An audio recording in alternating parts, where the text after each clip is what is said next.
Hello दोस्तों, फिर से स्वागत है आप सबका। कैसे हैं आप सब? उम्मीद है आप सब अच्छे होंगे, ठीक होंगे, सुरक्षित होंगे।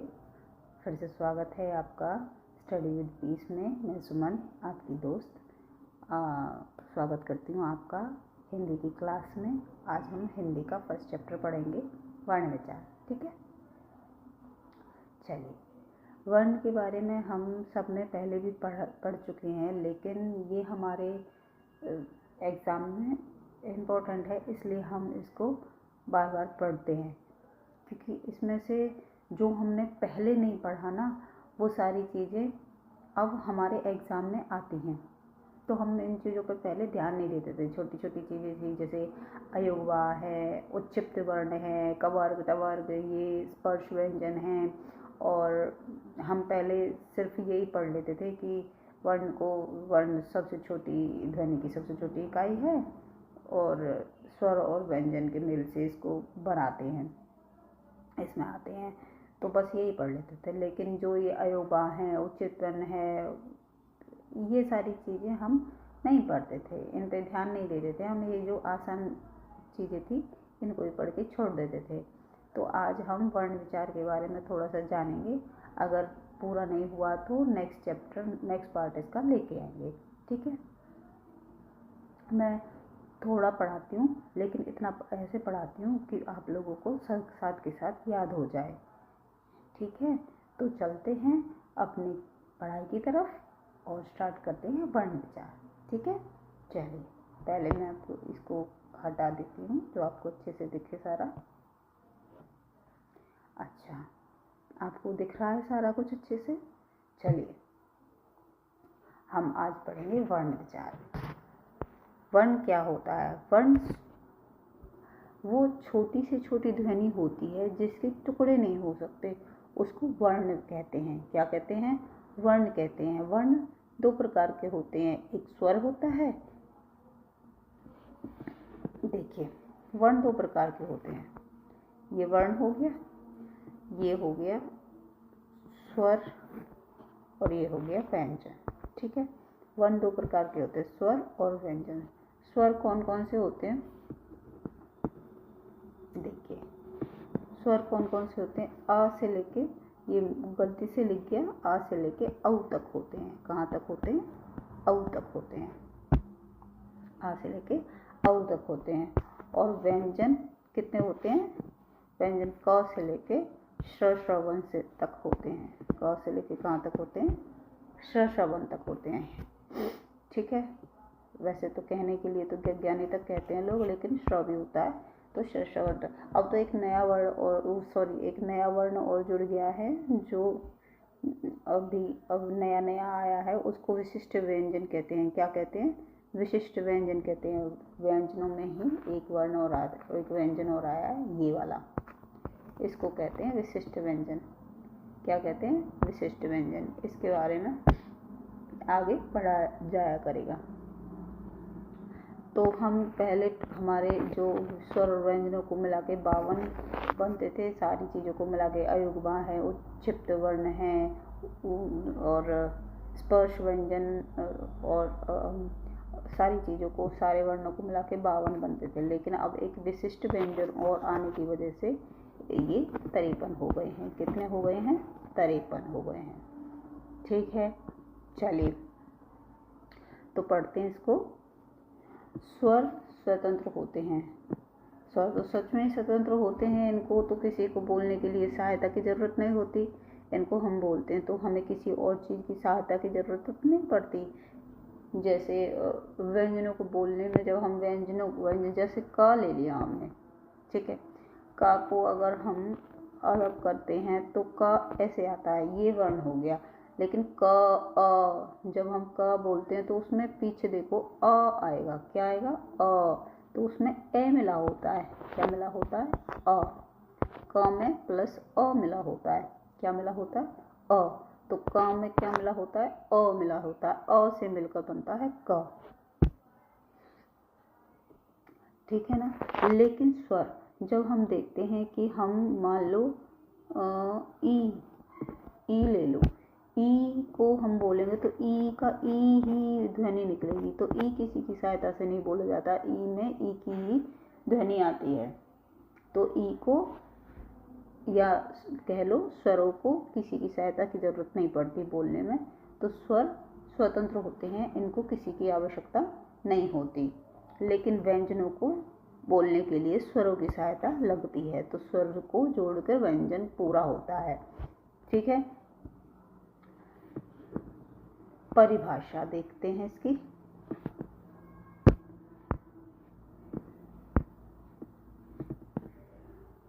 वर्णों के क्रमबद्ध, सुसंगठित और सुव्यवस्थित रूप को वर्णमाला कहते हैं।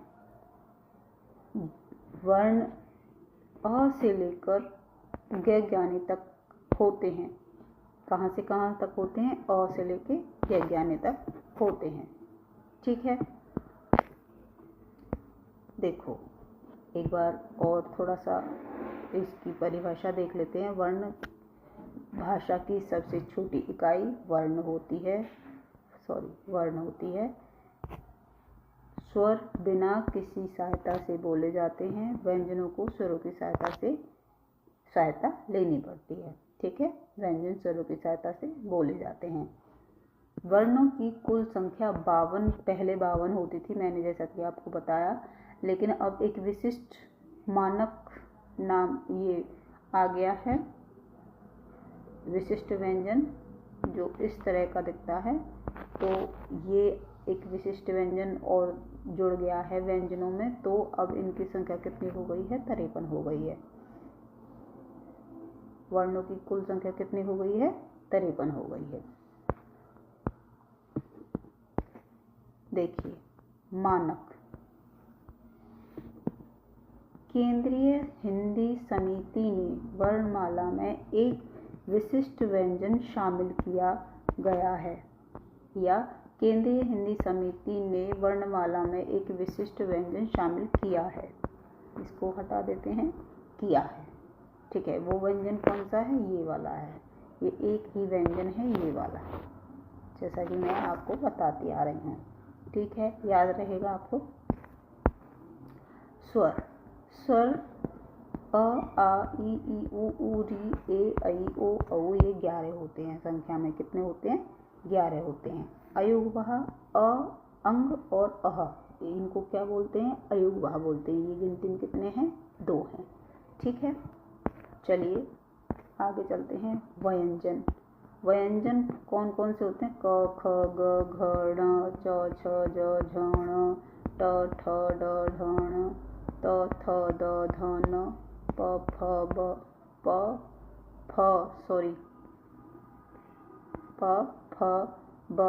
भ, म। ये गिनती में कितने होते हैं? 25 होते हैं। कितने होते हैं? ये गिनती में 25 होते हैं। इनको यहाँ से लेके यहाँ तक ये स्पर्श व्यंजन होते हैं, संघर्षी व्यंजन स्पर्श व्यंजन होते हैं। और ये जो च, छ, ज, झ, न, ये होते हैं संघर्षी स्पर्श व्यंजन। ठीक है, इनको क्या कहते हैं? संघर्षी स्पर्श व्यंजन होते हैं। और ये पूरे गिनती में कितने होते हैं? 25 होते हैं। कितने होते हैं? 25 होते हैं। ठीक है, और जो ये पहली लाइन है, ये कंठ से बोली जाती है। ये यहाँ से यहाँ तक का ये कंठ से बोली जाती है। ठीक है, और ये वाली लाइन तालु से बोली जाती है। कहाँ से बोली जाती है? तालु से बोली जाती है। ट, ठ, ड, ढ, न, ये मूर्धा से बोली जाती है।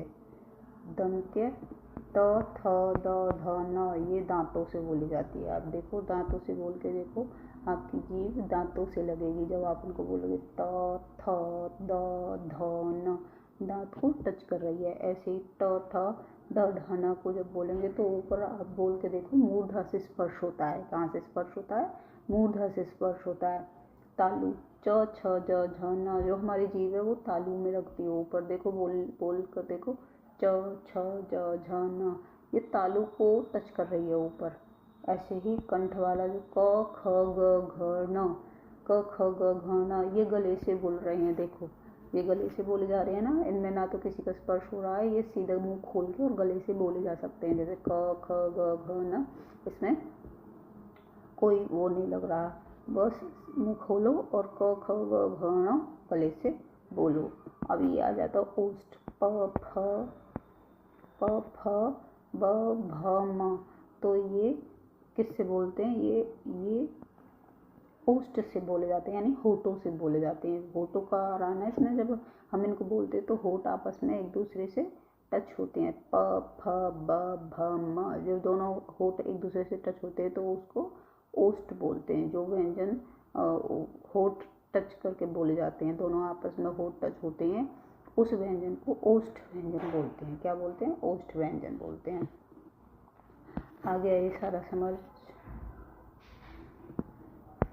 चलिए आगे देखते हैं।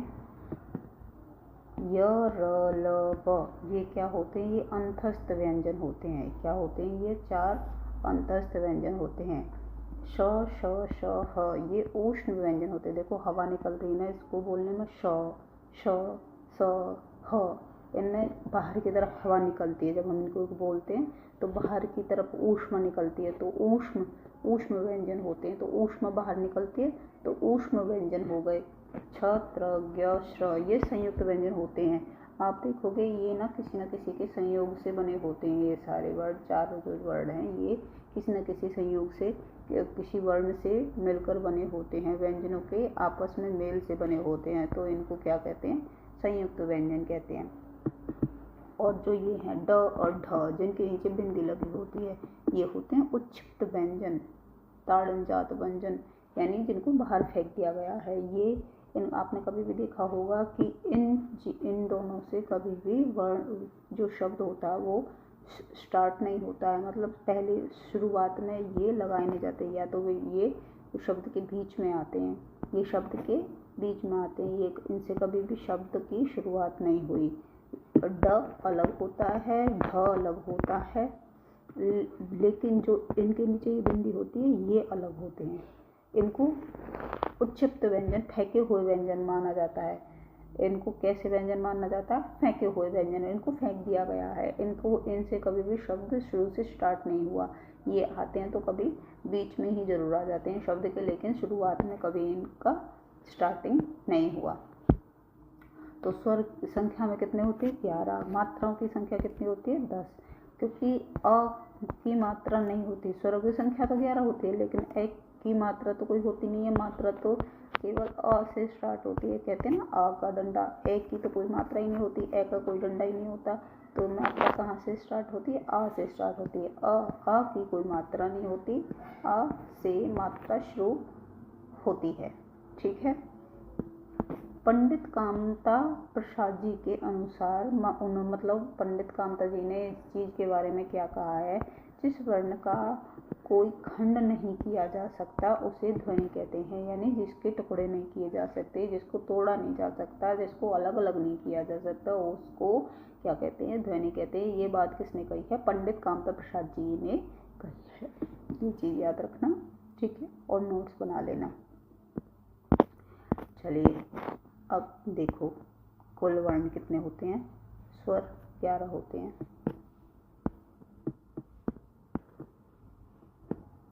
कुल वर्ण कितने होते हैं? स्वर 11 होते हैं। अयुग्मवाह 2 होते हैं। स्पर्शी व्यंजन 25 होते हैं। अंतस्थ व्यंजन 4 होते हैं।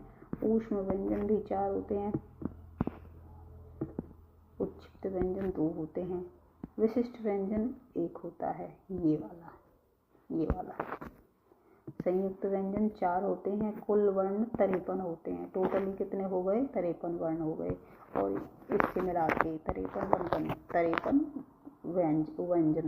वर्ण बनते हैं। ठीक है, ये क्या है? विशिष्ट व्यंजन है। तो आई होप आप लोगों को ये चीज़ समझ में आई होगी। और ज़्यादा मेहनत करूँगी, आप लोग मुझे बता देना अगर समझ में नहीं आ रहा तो मैं वो अच्छे से समझा दिया करूँगी। आज के लिए बस इतना ही। मिलते हैं नेक्स्ट वीडियो में। अगला पार्ट लेके आएंगे इसका, हो सका तो, नहीं तो अब से तो पढ़ाई फुल जोरों शोरों से स्टार्ट हो गई। ठीक है, तो आप लोगों को अगर समझ में आया तो वीडियो को लाइक कर दीजिए, सब्सक्राइब कर लीजिए, बेल आइकन पर क्लिक कर लीजिए, और हो सके तो इसे शेयर भी कर दीजिए और कमेंट करके ज़रूर बताना आपको मेरा पढ़ाया हुआ कैसा लगता है। ठीक है, मिलते हैं नेक्स्ट वीडियो में, तब तक के लिए धन्यवाद।